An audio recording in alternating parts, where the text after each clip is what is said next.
बिस्मिल्लाहिर्रहमानिर्रहीम। मैं हूँ शेफ फराह मोहम्मद और मेरे साथ है मेरे 3 नन्हे मुन्ने दोस्त ज़ुवैना सिद्दीकी, साफिन शहजाद, सिनान शहजाद और आप सब देख रहे हैं चटखारे।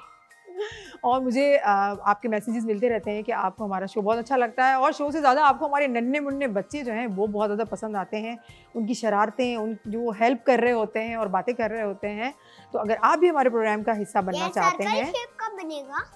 अभी से बस टेंशन शुरू हो गई कि बनने क्या वाला है। मैं तो अभी देखिए ना, हम तो अपने दोस्तों से, जैसे आप नन्हे मुन्ने हमारे साथी हैं, तो जो हमारी फ्रेंड वहाँ पर बैठे हैं मैं उससे बातें कर रही हूँ। अगर वो भी चाहते हैं कि हमारे चटखारे किचन का आप हिस्सा बने तो आप हमें ईमेल कर सकते हैं, मैसेज कर सकते हैं, कमेंट कर सकते हैं। तो हम आपको इन्वाइट करेंगे और इन बच्चों के साथ आप भी करेंगे कुकिंग।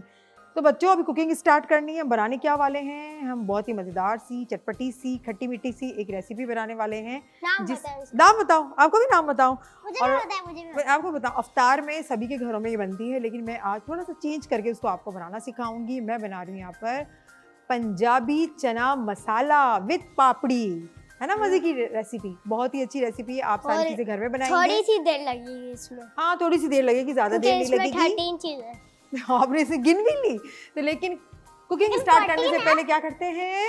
हैंड वॉश करते हैं। तो चलते हैं डेटॉल के काउंटर की तरफ और ये सिनान ने मेरी हेल्प कर दी और मैं हैंड वॉश करूंगी। यहाँ पर सबसे पहले मैं करूंगी, फिर ये मेरे नन्हे मुन्ने साथी जो हैं वो हैंड वॉश करेंगे। सिनान को बहुत जल्दी है कुकिंग में मेरी हेल्प करने की, तो सिनान आ जाए। डेटॉल से आप अपने हाथ धो लें अच्छे तरीके से। मेरा काम तो कंप्लीट हो गया। अब बच्चे एक एक करके हाथ वॉश कर रहे हैं। अब ज़ुवैना कर रही हैं, उसके बाद साफिन अपने हैंड वॉश कर रहे हैं और फिर हम चलते हैं अपनी रेसिपी की तरफ। हो गया साफ? सिनान हो गया आपका? आ जाइए, आप टिश्यू पेपर से अपने हाथों को ड्राई कर लीजिए। ज़ुवैना, मज़ा आ रहा है हैंड वॉश करने में? आप अपने घर में भी करती हैं ना हैंड वॉश, है ना? डेटॉल मेरे पास भी है। आपके पास भी है? वाह, ज़बरदस्त। आप करते हैं? आपका अपना अलग है या सब पूरी फैमिली का है? देते हैं आप सबको, शेयर करते हैं? वाह, ये अच्छी बात है। देखिए ना, पूरी फैमिली के लिए। सिनान बहुत अच्छे बच्चे हैं। और ज़ुवैना, आप आ जाइए। अब साफिन अपने हैंड वॉश कर रहे हैं डेटॉल से। अच्छा, बच्चों को बहुत प्रॉपरली अपने हाथ को वॉश करना चाहिए क्योंकि बच्चे खेलते हैं और बहुत सारी ऐसी चीज़ें होती हैं जो बच्चों को पता नहीं होता, जिसके अंदर जर्म्स होते हैं। बच्चों से हाथ लगाते हैं तो लाजमी है कि वे डेटॉल से अच्छे तरीके से अपने हाथ को वॉश करें। ये बहुत ज़्यादा ज़रूरी है। हो गया साफिन आपका? खुशबू अच्छी आ रही है। खुशबू अच्छी आ रही है, यही तो बात है। इसकी फ्रेग्रेंस बहुत ज़्यादा। पता है, डेटॉल कोई 5 डिग्री तक बॉडी को कूल रखता है और मेंथोल की बहुत अच्छी कूल सी खुशबू के साथ देता है हमें 99.9% जिरासीम से आत्मा। तो चले, आ जाए, हम अपनी करते हैं स्टार्ट कुकिंग। यहाँ पर मैं सबसे फर्स्ट स्टेप जो मेरा था, मैं आपको बताऊं कि मैंने यहाँ पर मैदा लिया था। तकरीबन 1 कप मैंने मैदा लिया। उसके अंदर मैंने सॉल्ट, नमक को शामिल किया और मैंने इसमें अजवाइन को शामिल करके इसकी अच्छी सी डो बना ली। ये हमारी बनेगी पापड़ी। मैंने डाल दिया था ना, मैंने इसको बता दिया, पहले से मैंने ऐड कर लिया था। और जब भी आप डो बनाते हैं उसको तकरीबन आपने आधा घंटा पहले इसको बना के रेस्ट देना है ताकि प्रॉपर ये थोड़ा सा राइज हो जाए, थोड़ा सा मिक्स हो जाए। फिर इसके बाद हमने इसकी एक बड़ी सी रोटी बना के कटर की मदद से काट के फिर हम इसे फ्राई करेंगे। तो सबसे पहले मैं चाहती हूँ कि मैं पापड़ी जो है उसको मैं फ्राई कर लूँ। उसके बाद हम चलते हैं चना मसाला की तरफ, जो कि बहुत ही मज़े के बनने वाले हैं। तो मैं यहाँ पर फ्लेम को ऑन कर रही हूँ। थोड़ा सा बच्चों दूर हो जाए, मैं आपको कहती हूँ ना, किचन में जब यही वाला होता है मरहला तो हमें थोड़ा सा दूर रहना चाहिए, ठीक है? अच्छा, मैं यहाँ पर थोड़ा सा हल्का कर लेती हूँ। डालडा कुकिंग ऑयल, जहाँ मामता वहाँ डालडा। ना बदला ज़माना, ना बदला रमज़ान, ना ही बदला डालडा। और 80 साल से भी ज़्यादा माओ का जो इंतखाब है, जो यकीन है, ट्रस्ट है, वो डालडा पे है। और डालडा अपनी क्वालिटी पे कभी भी कॉम्प्रोमाइज़ नहीं करता।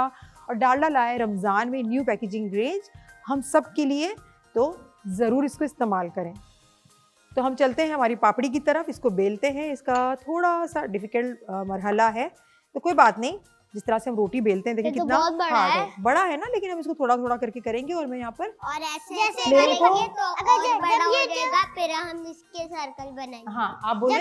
जब ये बनेगा तो कितना बड़ा लगेगा? बड़ा लगेगा। थोड़ी बड़ी हमने रोटी बेलनी है और बहुत ज़्यादा ना पतली ना ही बहुत ज़्यादा हमने इसको थिक करना है, नॉर्मली करना है। इसका पेड़ा बना लेंगे जिस तरह से आप पापड़ी बनाते हैं। तो हमने इस तरह से, आप जिस तरह से पूरियाँ बनाते हैं, पराठे बनाते हैं, रोटी बनाते हैं, तो आपने इस तरह कर लेना है। ये ड्राई आटा मेरे पास है, ये मैं इसमें इसकी मदद से इसकी रोटी बनाऊंगी, ठीक है?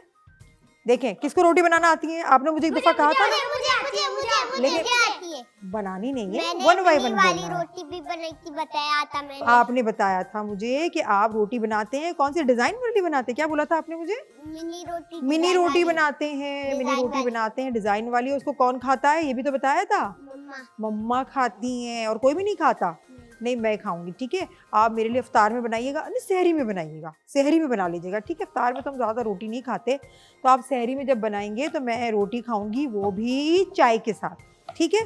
प्रॉमिस करें बनाएंगे। वो तो इतनी स्मॉल होती है, एक बाइट होती है। कोई बात नहीं ना, देखिए ना इससे सिनान खुश तो हो जाएंगे ना। बच्चे अगर काम करते हैं, इतनी स्ट्रगल करते हैं, तो बच्चों को अप्रिशिएट करना जब चाहिए। मैं रोटी बनाता हूँ ना, मुझे भी मजा आता है। आपको मजा आता है? अच्छा, इसको रोटी को हमने बेलना है। ये थोड़ा सा मेरा पटला जो है वो मूव कर रहा है, लेकिन आप घर पे इसको अच्छे से बना के देखिए। मैंने इतनी ज़्यादा इसको पतली भी नहीं बनाई और बहुत ज़्यादा थिक भी नहीं बनाई, इसको नॉर्मल मैंने बनाई है इसको। और हम इसको रख देंगे। तो ये मेरे पास मिनी कटर है, और क्योंकि हम पूरी जो बनाने वाले हैं, पापड़ी जो बनाने वाले हैं, तो छोटी छोटी सी बनाने वाले हैं, तो इसको कटर की हेल्प से हम इसको कट कर लेंगे। ये हो गया, इतनी छोटी छोटी सी पापड़ी बनेगी हमारे पास। वाह, है ना, अच्छी सी बनेगी। मिनी मिनी सी। अगर आपको दिल चाहता है वैसे भी आप पापड़ी बना के खा सकते हैं इसको, बहुत अच्छा लगता है सॉस के साथ, टोमेटो केचप के साथ, रायता के साथ, है ना, चिली गार्लिक सॉस के साथ। ये बहुत मज़े की लगती है पापड़ी। तो आप वैसे बना के इसको खाएं, लेकिन हमने यहाँ पर चने के लिए लाहौरी चना मसाला, क्या है,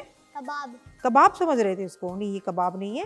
और दोबारा से मैं थोड़ी सी बनाती हूँ, बाकी मैंने आपको इसका तरीका बता दिया कैसे आपने बनाना है। इसको दोबारा से फोल्ड कर लें, इस तरह से डो बना के आप इसको रीयूज कर सकते हैं। ऑयल देखना है, मसाले से दूर। हाँ एक बार में 6 बना ली। अब हम इसको फ्राई करते जाएंगे, सही है, इसको फ्राई करते जाएंगे। मैं करूँ? अभी हो चुका ना, ये देखिए ना, ये वाला काम जो होता है ना बहुत डिफिकल्ट है, बच्चे नहीं करते, ठीक है। जो बच्चे काम करते हैं वो बच्चे करते हैं, जो बड़े काम करते हैं वो बड़े करते हैं। देखिए इसे कितनी अच्छी फूल रही है, ये अच्छी सी फूल रही है ना हमारी। एक तरफ से ये फूल जाएगी, मुझे स्पून दे, बहुत अच्छी ये फूल रही है, सही है। इसका मतलब है हमारा जो आटे की डो जो थी उसने बहुत अच्छा रेस्ट किया है, इसी वजह से ये अच्छी सी फूल रही है। कलर कितना अच्छा आ रहा है, लाइट ब्राउन सा। अच्छा इसको आप गोलगप्पे भी ऐसे बना सकते हैं इसी वाली रेसिपी से। मुझे लग रहे थे। हाँ, तो ये पापड़ी भी ऐसे ही बनती है, लेकिन ये थोड़ी देर के बाद सॉफ्ट तो नहीं होगी, लेकिन थोड़ा सा बैठ जाएगी। तो ये हमारी ऑलमोस्ट तैयार हो चुकी है। हाँ, सख्त सी होगी, क्रिस्पी सी होगी, है ना, ये क्रिस्पी सी होगी और ये तैयार हो चुकी है। इसको मैं हटा देती हूँ। और मेरे ख्याल से बच्चों को ये होगी नहीं, तो मैं थोड़ी सी और इसको बेल लेती हूँ, क्योंकि मुझे लगता है मैं बेलती हूँ जब तक आप देखते रहे हमारा शो, और मैं और बेलती हूँ इसको, फिर दूसरे स्टेप की तरफ भी जाना है।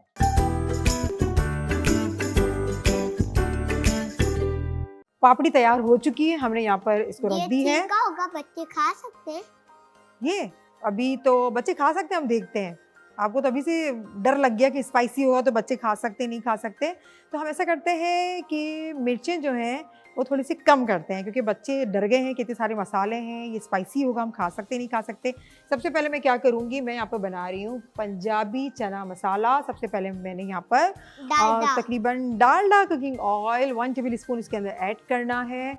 और फिर सारे मसाले, आपके घर में भी यूज़ होता है, सबके घर पे यूज़ होता है, हाँ ना, बहुत ही अच्छा है ये। तो हमने इसको यहाँ रख दिया, और अब हम इसको 1 बाय 1 इसके अंदर मसाले ऐड करते जाएंगे। सबसे पहले मैं इसके अंदर शामिल करूँगी, ये मेरे पास है अनियंस हैं, इसको मैंने स्लाइस कर लिए हैं। मैंने इसमें तकरीबन 1 अदद जो मीडियम साइज़ की होती है, लेकिन इसे हमने बिल्कुल ब्राउन नहीं करना, सही है। पंजाबी चना पॉप हो रहा है, हाँ चना मसाला है पंजाबी, तो हमने इसको कोई ग्रेवी नहीं बनानी है, हमने पंजाबी चना मसाला बनाना है।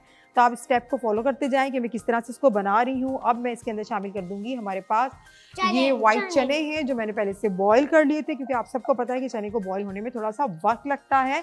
तो पहले से मेरी तैयारी थी, और रमज़ान में भी आप ये कोशिश किया करें कि तैयारी पहले से करें, तो आपकी कुकिंग जो है वो इंस्टेंट बन सकती है। पोटैटोज है, नहीं ये आलू है, पोटैटोज है हमारे पास। मैंने ये इसको क्यूब में काट लिया है, बॉईल करके काट लिया है। अब मैं इसको हल्का सा इसको मिक्स करूंगी। मिक्स करने के साथ साथ मैं इसके अंदर स्पाइस ऐड करती जाऊंगी। अब देखें कितना फास्ट ये बनने वाला है, ठीक है। अब यहाँ पर है 1 बाय 1 ये हल्दी पाउडर है, क्योंकि ये चना मसाला है, तो इसके अंदर हम ½ टीस्पून हल्दी पाउडर, और बच्चों ने कहा था स्पाइसी नहीं होना चाहिए, तो मैं सोच रही हूँ इसको ½ टीस्पून रेड चिली पाउडर मैं इसके अंदर डाल देती हूँ। कुटी लाल मिर्च ये मैं डाल देती हूँ, ये ज़्यादा स्पाइसी नहीं होती। 1 टीस्पून, टेबल स्पून नहीं है, 1 टीस्पून सॉल्ट आ गया मेरे पास यहाँ। अच्छा, सॉल्ट तो आप ऊपर से भी ऐड कर सकते हैं। पहले थोड़ा 1 लेट हो टीस्पून रहा था, अब जल्दी हो रहा है जी। अच्छा, ये है मेरे पास काली मिर्च, फुल है। ये मैं इसके अंदर ऐड कर दूंगी थोड़ी सी, 8 से 10 अदद। एंड इसको अब हमने मिक्स करना है, अच्छे से मिक्स करना है। मिक्स करने के बाद देखिए ऑयल कितना मैंने इसके अंदर बिल्कुल कम ऐड किया है, ज़्यादा नहीं ऐड किया, और इतना अच्छा कलर इसका लग रहा है। अब हम इसके अंदर शामिल करेंगे, ये क्या कब हो रहा है? बनेगा, इफ्तार का टाइम कब होगा? बच्चों को तो ऐसा होता है ना, वेट होता है, इसकी क्योंकि इतनी सारी खुशबू चीज़ें, इतनी खुशबू अच्छी अच्छी आ रही है। ये मेरे पास है चाट मसाला। देखिए मैंने सॉल्ट कम इस्तेमाल किया था, क्योंकि चाट मसाले के अंदर भी सॉल्ट होता है। तो हाँ, चाट मसाला, अगर आपको लगता है कि इसके अंदर नमक कम है तो आप ऊपर से भी ऐड कर सकते हैं।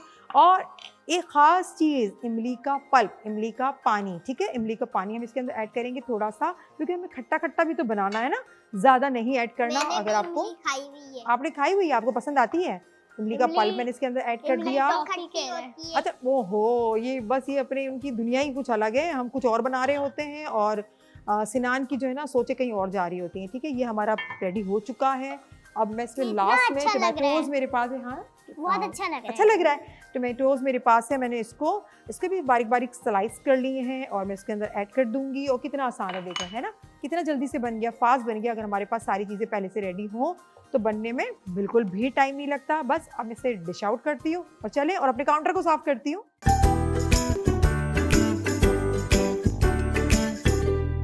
अब बनने वाला है यमी सा डिजर्ट, जिसका नाम है, नहीं पता, मैंने इनको बिल्कुल भी नहीं बताया। इतना शोर मचाते हैं ना कि मैं खुद भी भूल जाती हूँ क्या था। चॉकलेट सा मेरा फेवरेट लग रहा है। चॉकलेट तो फेवरेट लग रहा है। चॉकलेट से ये तो कैसा और है? अच्छा हो इसमें जाएगा। चॉकलेट है। एक एक करके बोलेगा। आप बताएं, क्या बोल रहे थे आप? चॉकलेट इतना अच्छा होगा। और आप क्या कहते हैं? चॉकलेट तो हमारी फेवरेट है, ये क्या होगा? बस यही तो आप सबकी फेवरेट है, और आप सब भी देख रहे हैं, आपको भी बहुत अच्छी लगती है। तो मैं बना रही हूँ यहाँ पर चॉकलेट पुडिंग, है ना। Chocolate pudding. चॉकलेट पुडिंग बनने वाली है, बहुत जल्दी से बनी। देखा है है वीडियोस में, तो बस हम भी वीडियो बना ही रहे हैं ना, हम भी स्क्रीन पे आ रहे हैं, सबको दिखा रहे हैं हमारे किचन में कि चॉकलेट चॉकलेट पुडिंग नेम से ही कितना अच्छा लग रहा है ये। चॉकलेट पुडिंग को बनाना कितना ही आसान है। अच्छा, मिल्क मेरे पास यहाँ है, मैंने इसको पहले से बॉईल करने के लिए रख दिया है, क्योंकि मिल्क बॉईल होने में थोड़ा सा वक्त लगता है, और फ्लेम को थोड़ा सा हम उसको तेज़ कर देते हैं, ताकि अच्छे से मिल्क अच्छे से गर्म हो जाए, बॉईल हो जाए। उसके बाद मैं दूसरी तैयारी शुरू करती हूँ।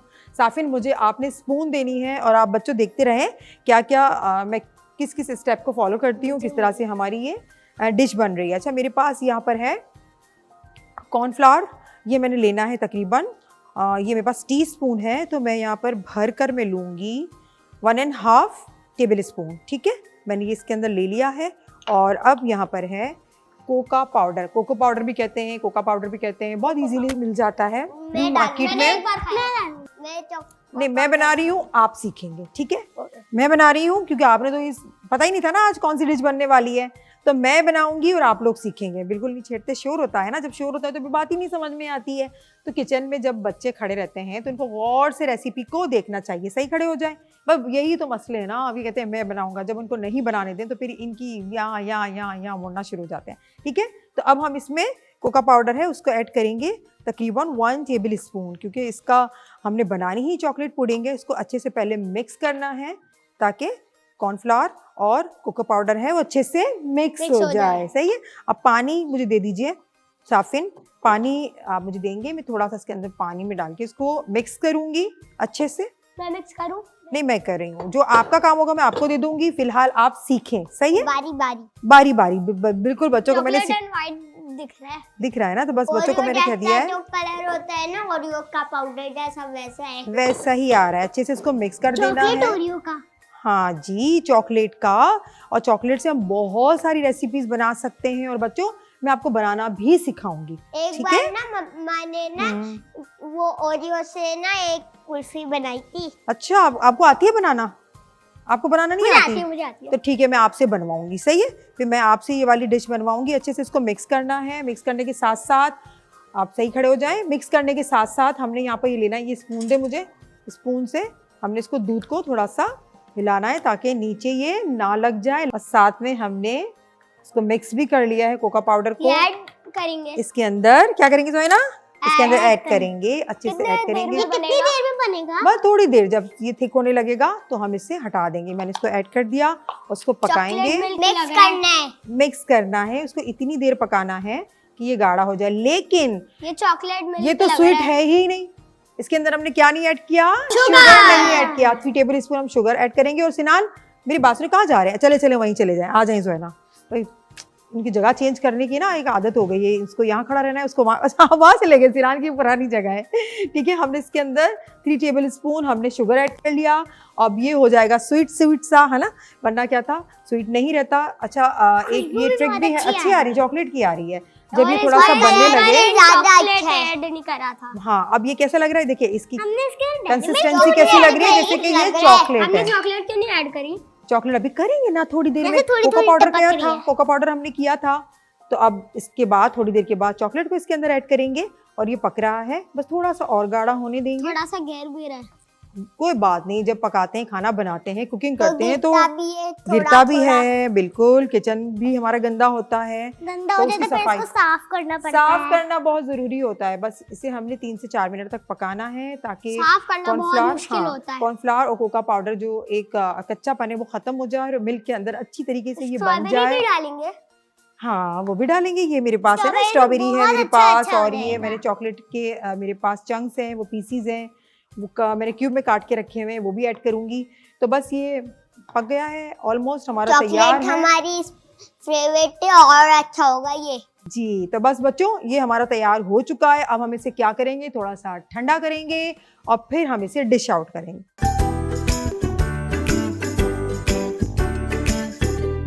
चॉकलेट पुडिंग तैयार है और ऑलमोस्ट ये तो बहुत अच्छा लग रहा है। अच्छा लग रहा है ना, और ठंडी भी हो चुकी है, खुशबू भी आ रही है। खुशबू तो आ रही है चॉकलेट की। लेकिन अब स्ट्रॉबेरी तो आपने नहीं डाली।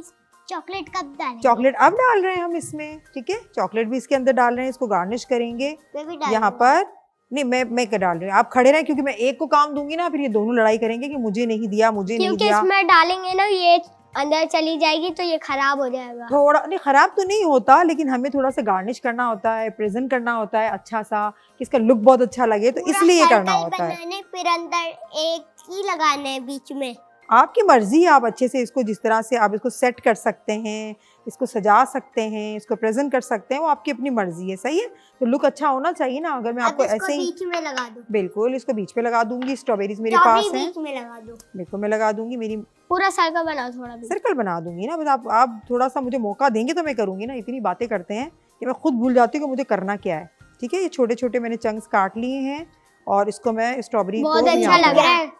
गिर गया ना, बस आपकी बातों की वजह से ही गिरा है, मुझे रखना नहीं था, लेकिन बस क्या करें, होता है। आपके साथ भी ऐसा होता है ना, मेरे साथ तो रोज ही हो रहा है। इसको मैंने यहाँ रख दिया, स्ट्रॉबेरीज को, फ्रूट भी मिल गया आपको, चॉकलेट मिल्क। रेड ब्राउन से। हाँ अच्छा लग रहा है ना, कॉम्बिनेशन बहुत अच्छा है, रेड का ब्राउन का, रेड ब्राउन बहुत अच्छा लग रहा है। बहुत ही अच्छा। एक कोई बात नहीं, कोई strawberry बात नहीं, नीचे गिर गई। मैं उठा लूंगी, कोई मसला नहीं है। ये हमारी तैयार हो चुकी है, उसको अच्छी लग रही है। चॉकलेट पाउडर के साथ वाओ, इसको हम करेंगे। मुझे ये टिश्यू अच्छी पेपर लग दे रही दें, है। और ये मेरी डिश जो है ये तैयार है, मैं यहाँ रख देती हूँ। थोड़ी सी गर्म है, ज्यादा गर्म नहीं है, बस इसको हम सेट करेंगे और उसको मैं यहाँ रखती हूँ। कितनी अच्छी अच्छा हमारी लग रहा है। चॉकलेट पुडिंग तैयार है। और अब हम चलते हैं एक बहुत अच्छी ड्रिंक की तरफ।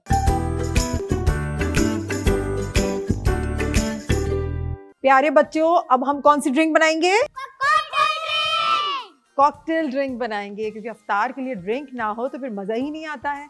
तो जल्दी से स्टार्ट करते हैं। बहुत ही आसान है बनाना, जैसे कि मैं आपको बहुत ही इजी जैसे आप पहले रेसिपीज बनाती थी। मैं पहले बनाती हूँ, इजी रेसिपीज बनाती हूँ ना, बच्चों को भी याद हो गई और आप लोग जो देख रहे हैं आपको भी अच्छी तरह से याद और हो ये गई है। हेल्दी भी होगी, इसमें फ्रूट्स भी हैं। फ्रूट्स भी थ्री हैं, 3 फ्रूट्स हैं, आपकी मर्जी है, आप जितने भी फ्रूट्स इसके अंदर ऐड कर सकते हैं। सिर्फ शेक ही तो करना हाँ, है। और इसकी एक और इम्पोर्टेंट बात पता है क्या है?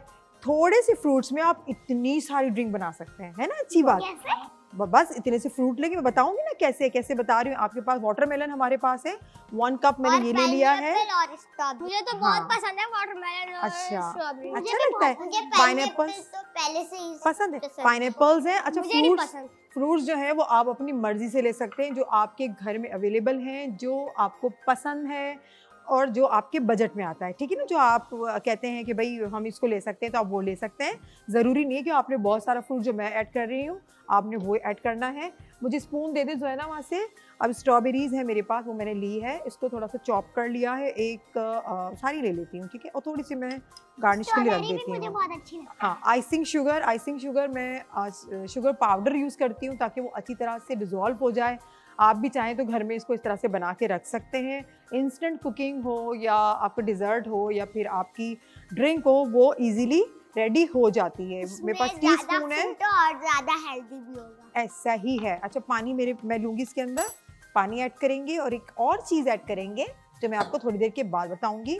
इसको पहले अच्छे से हमने मिक्स कर लेना है थोड़े से पानी में, इसको ब्लेंड कर लेंगे। पानी तो यहाँ पर भी है।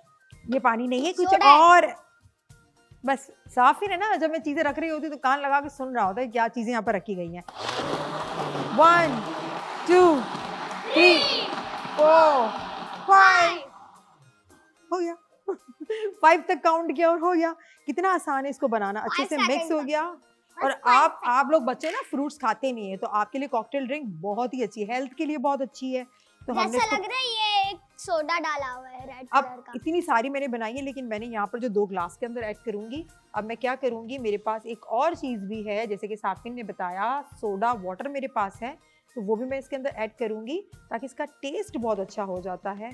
पहले आपने ग्लास में इस तरह से हाफ ग्लास आपने भर लेना है एंड आपने क्या करना है, बाकी सोडा वाटर डालेंगे। सोडा वाटर इसके अंदर ये ऐड healthy करेंगे। भी लग फिर रहा देखिएगा इसके है, कितने healthy अच्छे भी है। कलर्स, हेल्दी हेल्दी है भी लग भी और रहा सोडा वाटर है, हेल्दी है भी। बिल्कुल हेल्दी है भी। इसको अंदर सोडा वाटर हमने इसके अंदर डाल दिया और बहुत कम क्वांटिटी में ऐड किया। ये बहुत इससे अच्छा क्या, लग रहा है। हाँ बहुत ही अच्छा लग रहा है। रेड कलर का और तो एक और प्यारा चीज, लग एक रहा है। और चीज, तुकमे बालंगा, जिसे हम तुक मलंगा कहते हैं, हमारी हेल्थ के लिए बहुत अच्छा है।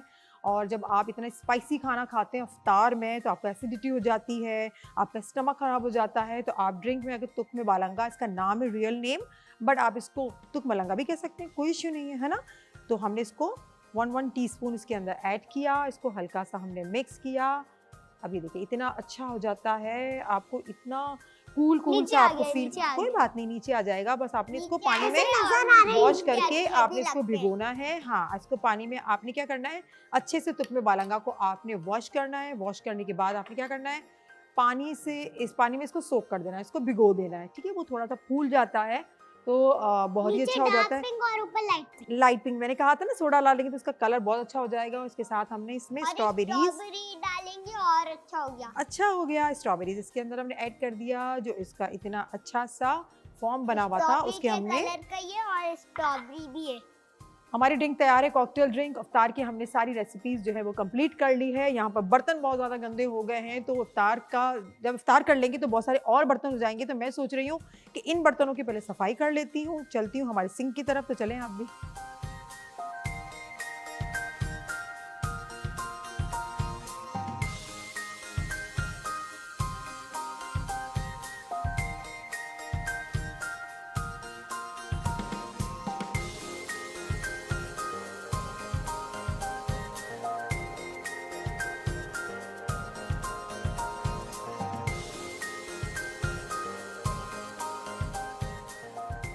अफ्तार बनाने के बाद बहुत सारे बर्तन चिकने हो जाते हैं और उसकी सफाई जो है बहुत ही मुश्किल मरहला है। लेकिन अब मैं परेशान नहीं होती क्योंकि मेरे पास है लेमन मैक्स बार, जो कि पाकिस्तान का नंबर 1 डिश वॉश बार है। लेमन मैक्स बार में है 1000 लीमुओं की ताकत, जो कि गहरी से गहरी चिकनाई को करता है आसानी से साफ। और इसके साथ है लेमन मैक्स स्क्रब, जो कि 3 गुना ग्रीस कटिंग पावर के साथ है, जो कि बर्तनों को रखता है साफ और साथ में हमारे हाथों की हिफाजत भी करता है। अब आपको परेशान होने की जरूरत नहीं है क्योंकि लेमन मैक्स बार चले पूरा महीना भर। बर्तन हमारे धुल चुके हैं, अब हम चलते हैं किस्सा की तरफ।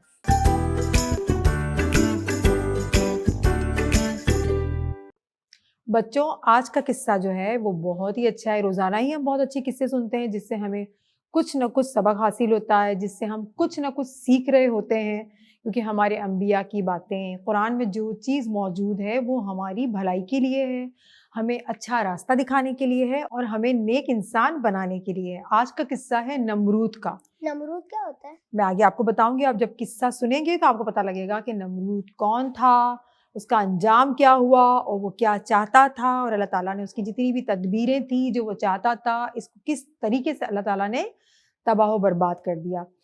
नमरूद एक बादशाह था।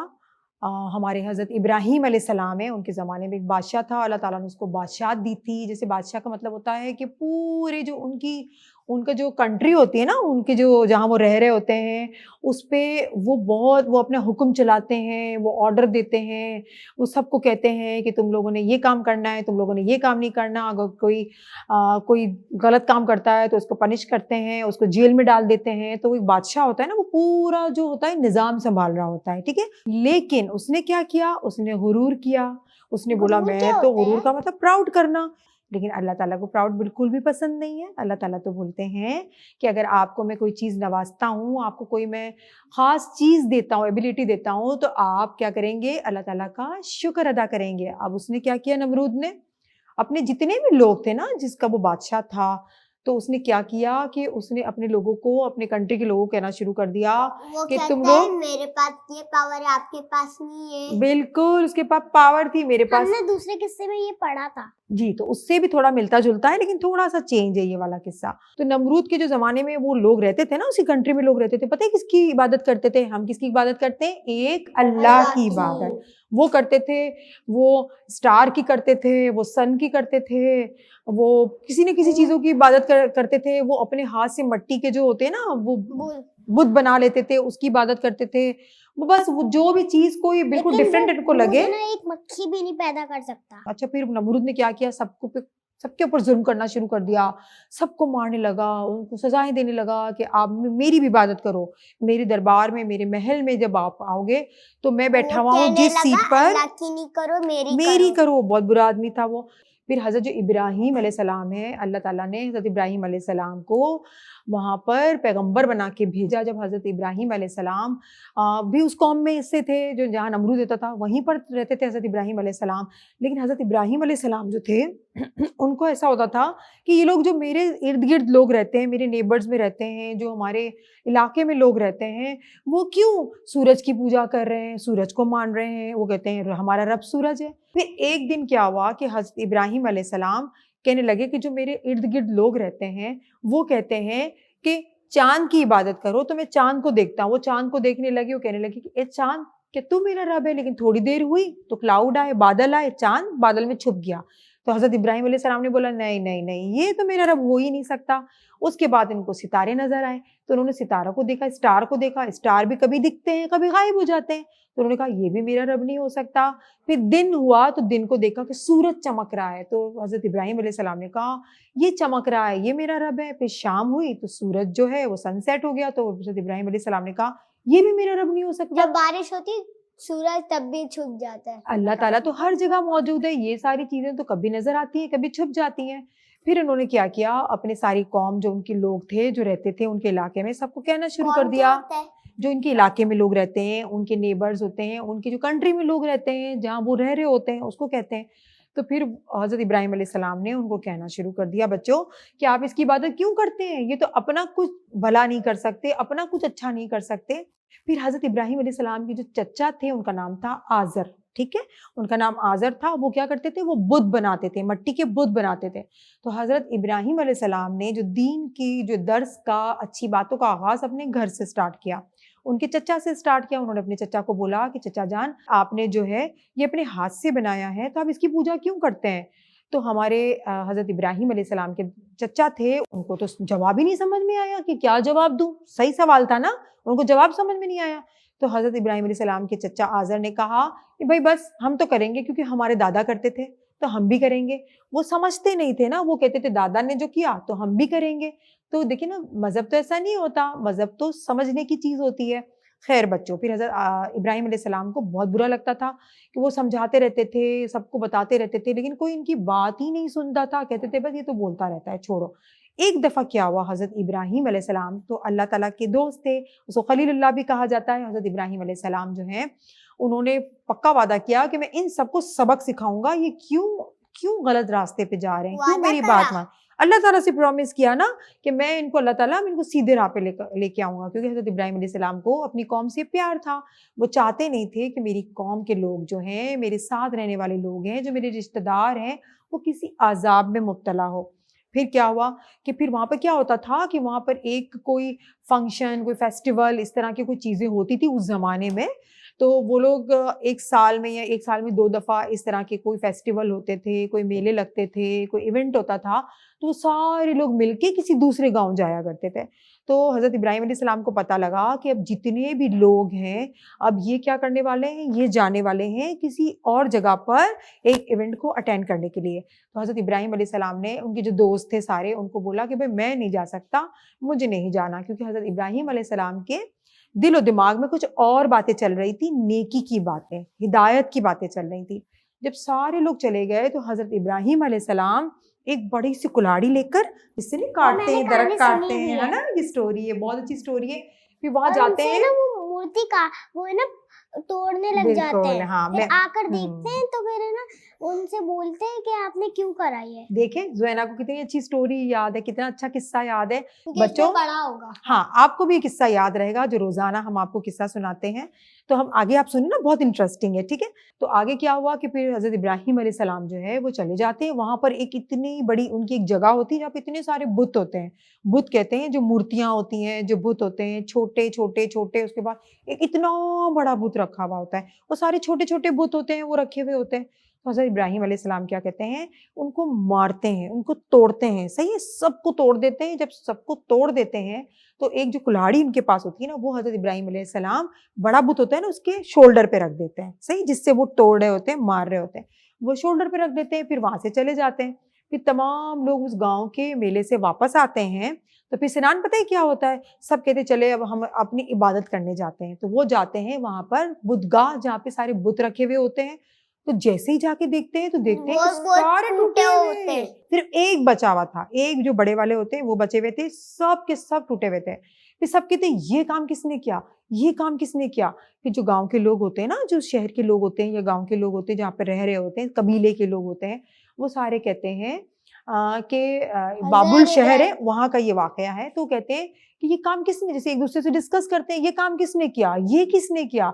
तो कुछ नौजवान कहते हैं कि एक नौजवान है जिसका नाम इब्राहिम है, हम उसको ये बातें करते सुनते रहते हैं कि वो अक्सर कहता रहता है, क्यों इसकी इबादत करते हो, क्यों उससे मांगते हो, ये तो कुछ भी नहीं कर सकते, तुम क्यों ऐसा करते हो। तो ये बताते हैं उनको। लेकिन बच्चों, मैं एक आपको और बात बताऊं, जब हजरत इब्राहिम अलैहिस्सलाम उन बुतों को तोड़ने के लिए जब जाते हैं, क्योंकि सारे गांव के लोग तो जा चुके होते हैं, तो जब बुतों के पास जाते हैं तो बुतों के पास क्या होता है, खाने की पीने की छोटी छोटी प्यालियों में चीजें रखी हुई होती हैं, इतनी इतनी चीजें।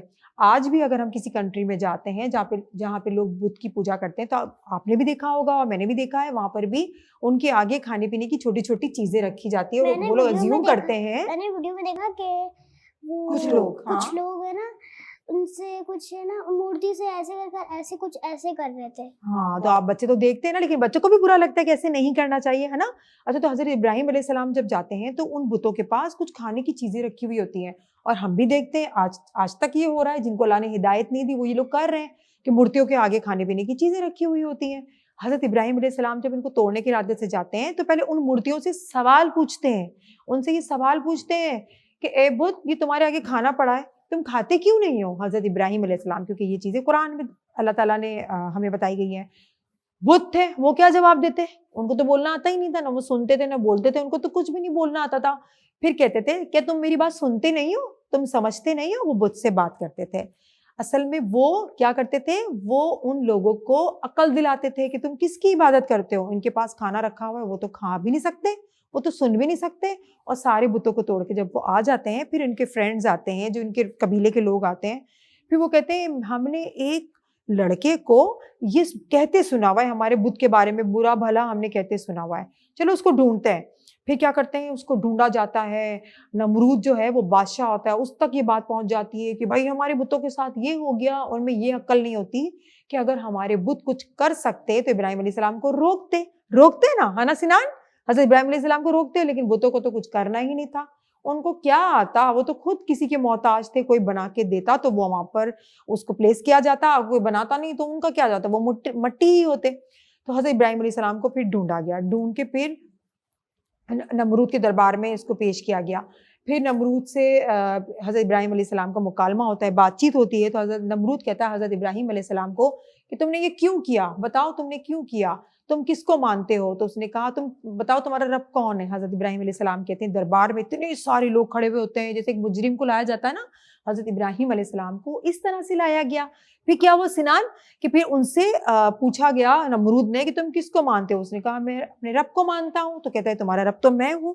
तो हज़रत इब्राहिम अलैहिस्सलाम कहते हैं मेरा रब तो अल्लाह है। और हज़रत इब्राहिम अलैहिस्सलाम कहते हैं मेरा रब तो वो है जो किसी को जिंदगी देता है और किसी से जिंदगी लेता है, मौत भी देता है और जिंदगी भी देता है। तो नमरूद पता है क्या कहता है, नमरूद कहता है ये तो मैं भी कर सकता हूँ। तो हज़रत इब्राहिम अलैहिस्सलाम कहते हैं वो कैसे कर सकते हो। तो पता है सिनान क्या किया नमरूद ने, जो कैदी थे ना, वो जो कैदी होते हैं जो जुर्म करते हैं उसको जेल में नहीं डाल देते, तो उनको बुलवाता है कि दो जो जेल में मैंने डाले हुए ना 2 शख्स, उसको बाहर निकालो।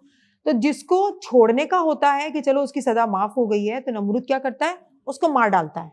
और जिसको मारने की सजा होती है उसको नमरूद क्या करता है, उसको छोड़ देता है। तो कहता है देखो मैंने भी तो ये किया कि मैंने जिसको सजा थी कि चलो माफ होना था तो मैंने उसको मार दिया, और जिसको सजा होनी थी मौत की उसको मैंने छोड़ दिया। तो जो तुम कहते हो ना, नमरूद तो बेवकूफ था, बेवकूफों वाली बातें करेगा कि तुम कहते हो कि मेरा रब जिसको चाहे मारता है जिसको चाहे छोड़ता है, तो मैंने भी तो वही किया। तो हज़रत इब्राहिम अलैहिस्सलाम ने फिर एक और सवाल किया उनसे, नमरूद को बोला कि मेरा रब जो है मशरिक से सूरज को निकालता है और मगरिब में सूरज को गुरूब करता है, क्या तुम भी कर सकते हो। तो वहाँ नमरूद जो था खामोश हो गया, उसके पास जवाब ही नहीं बनना पड़ता था क्योंकि उसको तो नहीं आता था ये करना, वो तो सिर्फ कौन कर सकता है, अल्लाह ताला। लेकिन नमरूद को तो बहुत गुस्सा आया, उसने कहा कि हज़रत इब्राहिम अलैहिस्सलाम जो है यही करते रहेंगे तो मुझे कौन, मेरी कौन इबादत करेगा, मेरी तो कोई बात भी नहीं सुनेगा, और सब इसकी बात सुनने लगेंगे। फिर उन्होंने कहा अब तो इब्राहिम को सजा देंगे। क्या सजा देंगे, उन्होंने कहा सारे गांव के लोगों को, जो उनके शहर था, मेरे ख्याल से बाबुल शहर था, शहर का जिक्र आया हुआ है, उसमें जेल में डाल दिया हज़रत इब्राहिम। अभी तो उनको तो कैद कर लिया, फिर सब में उनको सजा भी तो देनी थी ना उसको। उसने क्या किया कि उसने सारे लोगों को कहा कि लकड़ियां, ईंधन, बहुत सारी चीजें जमा करो, इतनी बड़ी आग तैयार करो। तो हज़रत इब्राहिम अलैहिस्सलाम के लिए आग तैयार की गई, इतनी बड़ी, इसके शोले इतने बड़े थे कि आसमान तक जाते थे, इतनी बड़ी आग थी, अगर कोई परिंदा आसमान पे उड़ता ना बादलों पर तो वो भी जल जाता, उतनी तपिश थी, इतना हीटअप था वो, इतनी ज्यादा उसकी वो जो शोले होते ना, आग देखा है ना आप किस तरह से आग लग जाती है, वो इतनी बड़ी मैदान था उसमें थी। अच्छा, फिर वहाँ के लोग जाहिल थे, इतने जाहिल थे कि वो वहाँ के लोग क्या करते थे, वो मन्नतें भी मानने लगे कि ए नमरूद, ए क्या कहते हैं, सूरज, चांद, सितारे, अगर हमारी ये जो मन्नत पूरी हुई तो हम इब्राहिम को, हम तो कहते हैं हज़रत इब्राहिम अलैहिस्सलाम, लेकिन वो कहते हैं इब्राहिम को जो आग बनाई गई है उसमें हम लकड़ियां डालेंगे अगर हमारी मन्नत पूरी हुई। इतने जाहिल लोग थे। फिर क्या हुआ कि फिर इतनी ऊंची जो आग चली गई, फिर नमरूद ने, उसके साथियों ने हज़रत इब्राहिम अलैहिस्सलाम को रस्सियों से बांधा, उसको फिर आग में डाला। ये इतना एक दर्दनाक मरहला था, लेकिन हमारे रब की रहमत, वो तो रहमत ही है ना, अल्लाह के हमारे पैगंबर, हमारे नबी हज़रत इब्राहिम अलैहिस्सलाम, इतनी ऊंची आग ने क्या करना था हमारे हज़रत इब्राहिम अलैहिस्सलाम का, कुछ भी नहीं करना था। हज़रत इब्राहिम अलैहिस्सलाम जैसे ही आग में गए, वहां पर फौरन जिब्राइल अलैहिस्सलाम आ गए और कहा कि इब्राहिम, आपको मेरी हेल्प की ज़रूरत है। तो हमारे जो प्यारे नबी थे, हमारे अंबिया थे, हज़रत इब्राहिम अलैहिस्सलाम, उन्होंने कहा कि नमरूद के दिल में ये आग का ख्याल किसने डाला। तो जिब्राइल अलैहिस्सलाम ने कहा कि अल्लाह ताला ने। तो कहा ठीक है, मुझे तुम्हारी हेल्प की ज़रूरत नहीं, मेरा रब ही मुझे इस मसले से, इस प्रॉब्लम से निकालेगा। कितना पक्का भरोसा था। और फिर क्या हुआ कि हज़रत इब्राहिम अलैहिस्सलाम, तकरीबन रिवायत में आता है कि 40 दिन तक उस आग में रहे, लेकिन वो अल्लाह ताला ने हुक्म दिया उस आग को कि ए आग, हज़रत इब्राहिम पे तू ठंडी हो जा, लेकिन ज़्यादा ठंडी नहीं होना कि मेरे बंदे को सर्दी लगने लगे। फिर ये यहाँ तक बात हो गई। फिर नमरूद जो था वो तो सरकश था, बदमाश था, वो तो अपनी गुनाह के कामों में लगा हुआ था। फिर अल्लाह ताला ने एक फरिश्ता उनके दरबार में एक इंसान की शक्ल में उतारा। फिर उन्होंने दर्स दिया, हिदायत दी कि नमरूद अब तुम इंसान बन जाओ और छोड़ो ये सारे बुरे काम और अल्लाह के दीन को अपनाओ। नमरूद तो नमरूद था, वो तो नहीं माना, वो तो कहने लगा कि नहीं, मैं तो ये करूंगा ही नहीं, मैं तो जो कर रहा हूँ वो कर रहा हूँ। फिर जो फरिश्ते थे उन्होंने कहा कि नमरूद को गुस्से में आके कि ठीक है, तुम सरकश हो, तुम बदमाशी करते हो, ठीक है, अपनी फौज तैयार करो और हम अपनी फौज तैयार करते हैं। ठीक है, करो फौज तैयार। अल्लाह ताला ने पता है क्या क्या किसकी फौज भेजी? किसी इंसान की फौज नहीं भेजी, उसके लश्कर के पास मक्खियों की फौज भेज दी। मक्खियों ने हमला किया जी। क्योंकि मक्खी उनके मुंह पे बैठ जाती, वो अपने खुद को टमाट हाँ, मारते। बिल्कुल सही, मक्खियों ने हमला किया, पूरी फौज जो थी वो पूरी तबाह हो गई, पूरी मर गई। फिर एक मक्खी जो थी अल्लाह ताला के हुक्म से नमरूद की नाक में चली गई, नाक के जरिए दिमाग में चली गई। फिर इतना तंग करती थी कि नमरूद क्या करता था, अपने आप को पीटता था, मारता था। नमरूद इतना तंग आ जाता था, वो मक्खी जो वो तंग करती थी ना उसको दिमाग में, वो बिल्कुल पागल जैसा हो गया था। फिर अपने दरबार में जो लोग आते थे उसको कहता था, जूता लो मेरे सर पे मारो। जब सर पे इसको मारते थे तो उसको सुकून मिलता था, और मक्खी भी थोड़ी देर बैठ जाती, उसको सुकून मिल जाता। तो ये क्या होता था? अल्लाह का अजाब होता था। अल्लाह का अजाब ही है ना इसके ऊपर। तो देखिए, गुरूर का सर हमेशा नीचा होता है, और गुरूर करने वाला कभी भी कामयाब नहीं होता है। और अल्लाह ताला उसका जो उसका बुरा नाम है, वो कयामत तक उसका बुरा नाम जो है वो सब इसको होता रहेगा। और देखिए ना, हजरत इब्राहिम अलैहिस्सलाम जो हमारे अंबिया हैं, उनका नाम सब लोग रखते हैं जिनके घर बच्चे होते हैं। तो हमारी ख्वाहिश होती है ना, हम अंबिया का नाम रखें, हमारे बच्चे उसी सफ़ात के, उसी क्वालिटी के पैदा होंगे, हमारी ये ख्वाहिश होती है। लेकिन मेरी नमरूद क्लास किसी का में नाम है, नमरूद कोई नाम नहीं रखेगा, क्योंकि वो बुरा इंसान था, उसका बुरा अंजाम हुआ और उसका इंतकाल भी इसी इबरतनाक अजाब की सूरत मेरी में हुआ। क्लास में एक बच्चा है, उसका नाम इब्राहिम है। इब्राहिम तो बहुत प्यारा नाम है, स्वीट सा नाम है, मोहम्मद इब्राहिम, बहुत अच्छे नाम है। तो बच्चों, मोहम्मद आज का की जो, मेरा नाम है।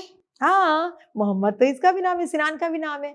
तो बच्चों, आज का जो हमारा किस्सा है नमरूद का अंजाम और हजरत इब्राहिम अलैहिस्सलाम का सब्र, तो आपने इस किस्से से बहुत कुछ सीखा होगा। और बच्चों को देखिए, दिमाग में जब मैं किस्सा सुना रही थी तो बातें आने लगी। तो आप सब घर वाले जो मेरा ये प्रोग्राम देख रहे हैं, चटखारे देख रहे हैं, हमारा किस्सा सेगमेंट जो देख रहे हैं, तो आप भी अपने बच्चों को छोटा मोटा काम करते रहें, अंबिया के किस्से सुनाते रहें। इससे बच्चों के दिमाग में चीज़ें बैठती हैं और बच्चे अच्छा काम करते हैं, बल्कि बड़े भी जिन्होंने नहीं पढ़ा होता, नहीं सुना होता, उनको भी बहुत अच्छा लगता है।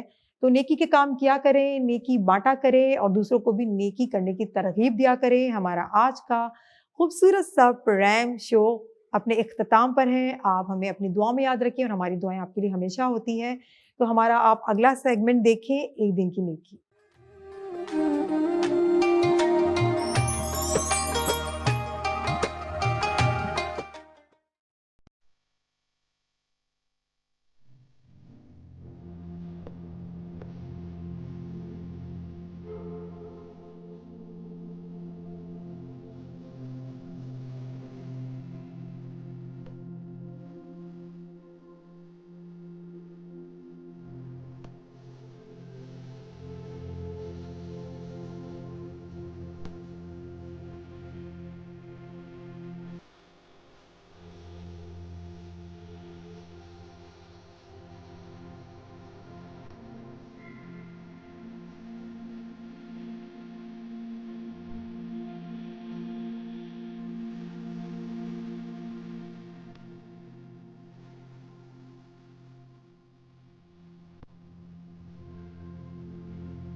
अस्सलामुअलैकुम। एक दिन की नेकी में आप सबको वेलकम कहते हैं। रमज़ान बहुत बहुत मुबारक हो।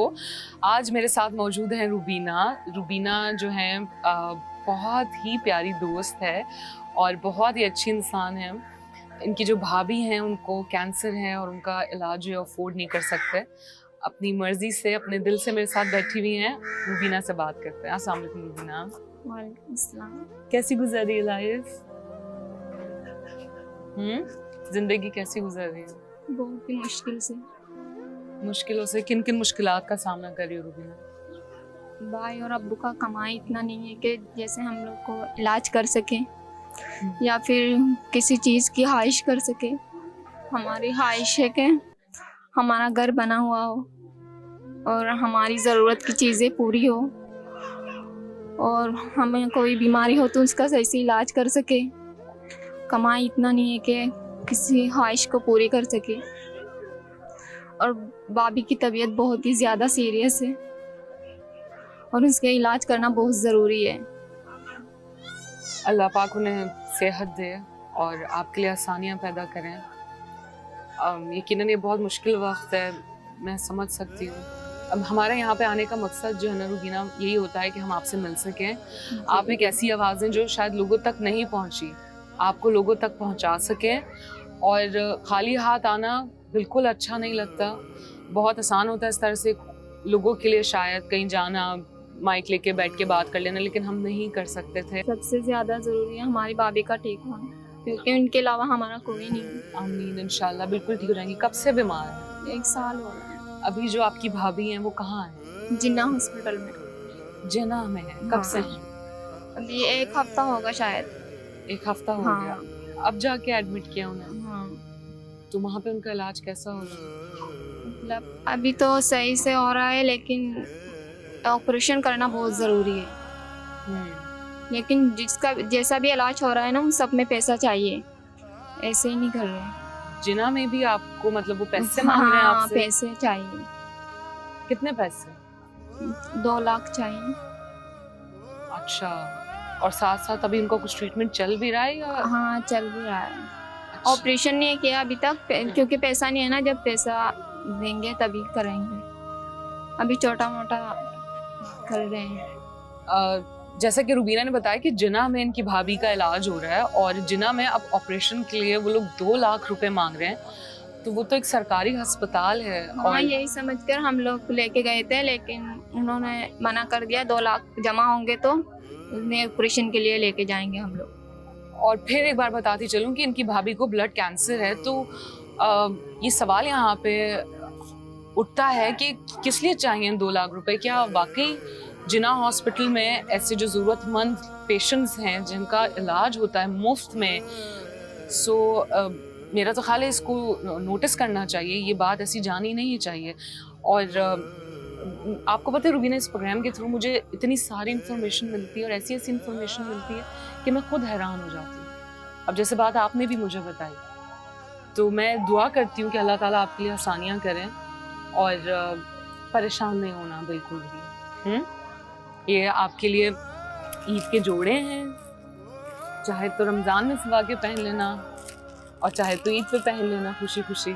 और थोड़ा सा घर का राशन है। और ये मैं जानती हूँ कि बहुत तो नहीं होंगे, ये सब कुछ बहुत नहीं है जो रुबीना तुम्हारी ज़रूरतें हैं। यकीनन ये सब उस तक नहीं पहुँच सकता, लेकिन मेरी तरफ से एक तोहफा समझ के इन सबको कबूल करना बहुत प्यार से। हाँ, अपना ख्याल रखना। अपना आप भी बहुत ज़्यादा ख्याल रखिएगा। और प्लीज़ इस प्रोग्राम को समझने का, आपको समझाने का मकसद यही है कि आप समझें कि हम यहाँ पे जो आए हैं, हम इसलिए नहीं आते हैं कि हम किसी को राशन दे देंगे या कपड़े दे देंगे या पैसे दे देंगे। ऐसा नहीं है। यहाँ पे खाली हाथ आना बिल्कुल अच्छा नहीं लगता, क्योंकि जब हम इनसे बात करते हैं तो अच्छा लगता है कि खुशी से किसी को कुछ देना। और ये अपने दिल से अपनी मर्ज़ी से मुझसे बात करते हैं। मैं आप सबसे रिक्वेस्ट करूँगी कि आप भी रुबीना के लिए, उनकी भाभी के लिए, उनकी फैमिली के लिए दुआ कीजिए। और जो उन्होंने बताया कि सरकारी अस्पताल वाले भी ऑपरेशन के पैसे मांग रहे हैं, क्या ये ठीक है? इसको भी नोटिस कीजिए। और अगर आप इनकी हेल्प कर सकते हैं तो प्लीज़ कीजिए। अपना बहुत ख्याल रखिएगा। मुझे दीजिए इजाज़त। प्रोग्राम एक दिन की नेकी के साथ इंशाल्लाह फिर मुलाकात होगी। अल्लाह हाफ़िज़।